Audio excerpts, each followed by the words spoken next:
हैं news for nation और मैं स्वाति पांडे आपके साथ। इसी साल के अंत में संभवतः अक्टूबर या नवंबर महीने में बिहार विधानसभा चुनाव है। इस चुनाव को लेकर के तैयारियां आज से ही शुरू हो गई है। अलग अलग पॉलिटिकल पार्टीज की तरफ से, अलग अलग राजनीतिक दलों की तरफ से अपने अपने स्तर पर अपने अपने कार्यकर्ताओं को स्ट्रांग बनाया जा रहा है और एक दूसरे को डैमेज करने की कोशिश की जा रही है। फिर चाहे वो आरजेडी हो, जदयू हो, बीजेपी हो या फिर नई नवेली प्रशांत किशोर की पार्टी जनसुराज के प्रमुख प्रशांत किशोर यूं तो सत्याग्रह पर बैठे हुए हैं पटना में, लेकिन वो अपनी पार्टी को और ज्यादा स्ट्रांग करने की कोशिश कर रहे हैं। यही तो वजह है कि वो चाहते हैं कि उनके उम्मीदवार इस साल 2025 के बिहार विधानसभा चुनाव में चुनावी मैदान में उतरे, जिसे लेकर के कई सारे मापदंड बनाए गए हैं।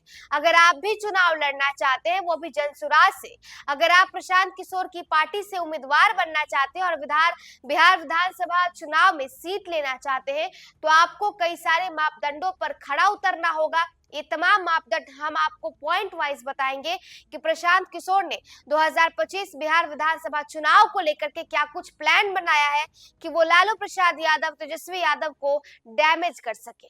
जनसुराज पार्टी ने 2025 के बिहार विधानसभा चुनाव के लिए उम्मीदवारों के चयन की प्रक्रिया का ऐलान कर दिया है। पार्टी की केंद्रीय चुनाव समिति ने प्रेस कॉन्फ्रेंस में बताया कि उम्मीदवारों का मूल्यांकन 3 चरणों में होगा। 11 मार्च तक इच्छुक लोग आवेदन कर सकते हैं। चयन के लिए 10 मानदंड तय किए गए हैं। स्थानीय कार्यकर्ता, पदाधिकारी और विधानसभा प्रभारी समिति पहले चरण में मूल्यांकन करेंगे। दूसरे चरण में जिला संगठन और अनुमंडल पदाधिकारी मूल्यांकन करेंगे। आखिर में 11 सदस्यों वाली केंद्र चुनाव समिति अपनी अनुशंसा पार्टी नेतृत्व को देगी। जनसुराज पार्टी पूरी पारदर्शिता के साथ योग्य उम्मीदवार चुनना चाहती है, इसलिए 3 स्तरीय मूल्यांकन प्रक्रिया बनाई गई है। पार्टी का मानना है कि इससे बेहतर और जनता के प्रति जवाबदेह उम्मीदवार मिलेंगे। चुनाव समिति के संयोजक RN सिंह ने बताया कि पहले चरण में स्थानीय स्तर पर मूल्यांकन होगा। इससे स्थानीय कार्यकर्ताओं और लोगों की राय को महत्व दिया जाएगा। दूसरे चरण में जिला स्तर पर समीक्षा होगी। तीसरे और अंतिम चरण में केंद्रीय चुनाव समिति सभी पहलुओं पर विचार करेगी। प्रेस कॉन्फ्रेंस में RN सिंह के साथ चुनाव समिति के अन्य सदस्य भी मौजूद थे। इनमें सरवर अली, डॉक्टर भूपेंद्र यादव, जितेंद्र मिश्रा, विनोद चौधरी, सुरेश शर्मा, राम प्रकाश सहनी शामिल थे। ये सभी सदस्य मिलकर उम्मीदवारों की चयन की प्रक्रिया को आगे बढ़ाएंगे। केंद्रीय चुनाव समिति के अनुशंसा में बदलाव का अधिकार सिर्फ राज्य की कोर समिति के पास होगा। अगर किसी समिति का सदस्य खुद उम्मीदवार है तो वो अपने जिले की समीक्षा बैठक में शामिल न हो सकेगा। ये नियम निष्पक्षता बनाए रखने के लिए बनाया गया है।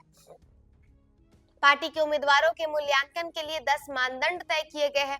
हालांकि इन मानदंडों का खुलासा अभी नहीं किया गया है, लेकिन माना जा रहा है कि इनमें उम्मीदवार की ईमानदारी, जनता के लिए पहुंच, शैक्षणिक योग्यता, सामाजिक कार्य और पार्टी के प्रति समर्पण जैसे पहलू शामिल होंगे। पार्टी का कहना है कि वो ऐसे उम्मीदवारों को मौका देना चाहती है जो वास्तव में जनता की सेवा करना चाहते हैं। 2025 का विधानसभा चुनाव जनसुराज पार्टी के लिए बहुत महत्वपूर्ण है। पार्टी पूरी तैयारी के साथ इस चुनाव में उतरना चाहती है। उम्मीदवारों के चयन की ये पारदर्शी प्रक्रिया इस दिशा में एक महत्वपूर्ण कदम है। देखना होगा कि जनता इस प्रक्रिया को किस तरह से लेती है और पार्टी को इसका क्या फायदा मिलता है। 11 मार्च तक चुनाव लड़ने के इच्छुक लोग आवेदन कर सकते हैं। तो देखिए, मानिए जैसे किसी सरकारी नौकरी की तैयारी हो, ऐसे ही तमाम प्रक्रिया बनाई गई है जनसुराज पार्टी से चुनाव लड़ने को लेकर के। 11 मार्च तक आवेदन का लास्ट डेट दिया गया, यानी अप्लाई करने के लिए लास्ट डेट जो है वो 11 मार्च है। अगर आप भी जनसुराज से, प्रशांत किशोर की पार्टी से चुनाव लड़ना चाहते हैं तो आपको इन तमाम मानदंडों पर खड़ा उतरना होगा ताकि आप भी चुनाव लड़ सके। फिलहाल इस अपडेट में बस इतना ही। आप देखते रहे न्यूज फॉर नेशन।